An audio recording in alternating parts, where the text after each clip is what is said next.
Financial crime evolves faster than static anti-money laundering rules can adapt. Mule networks reroute funds, shell companies rotate ownership, and small transfers test reporting thresholds just below obvious limits. Today we examine an evidence-grounded artificial intelligence pipeline designed to reduce false positives, accelerate investigations, and support defensible compliance review while preserving human oversight. Think of the system as a relay race with 3 careful handoffs. First, Retrieval Augmented Generation, or RAG, gathers verified context from Know Your Customer records, transaction history, sanctions guidance, and prior alerts. Next, QLO-RA adapts a local model to detect behavioral patterns and prepare a structured investigator draft. Finally, reinforcement learning from human feedback aligns outputs to compliance expectations and regulatory tone. The first principle is retrieval before reasoning.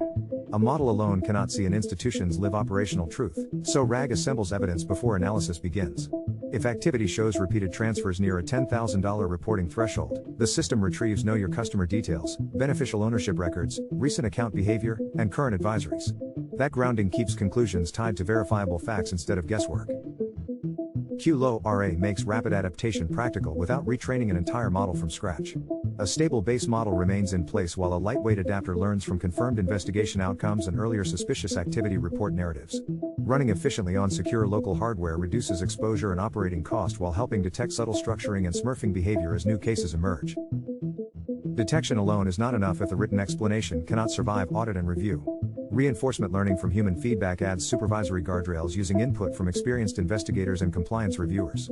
The system is rewarded for objective wording and direct links between facts and suspicion, while vague claims and unsupported conclusions are penalized. Every conclusion remains traceable to retrieved evidence and investigator review history. Now consider one case from start to finish.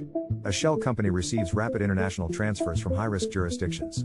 Retrieval gathers beneficial ownership details, corporate registry context, and current geographic targeting guidance. The QLO-RA adapter compares the activity against mule network patterns learned from recent confirmed cases, then drafts a short investigator summary using only retrieved facts before escalation to human review. Operationally, the pipeline follows 5 steps. Transaction events enter through a real-time stream such as Kafka. Orchestration queries banking systems and a vector database for semantic retrieval across advisories and prior cases. Local inference produces a structured result and draft narrative. A deterministic policy router separates consumer fraud from anti-money laundering suspicion, and a human investigator reviews and files when appropriate. The big takeaway is balance. RAG keeps decisions anchored to verifiable evidence. QLO-RA enables fast adaptation as criminal behavior evolves. Reinforcement learning from human feedback keeps outputs disciplined and suitable for regulatory review. Together, they support faster triage, fewer false positives, and stronger investigative narratives while preserving human accountability for final filing decisions.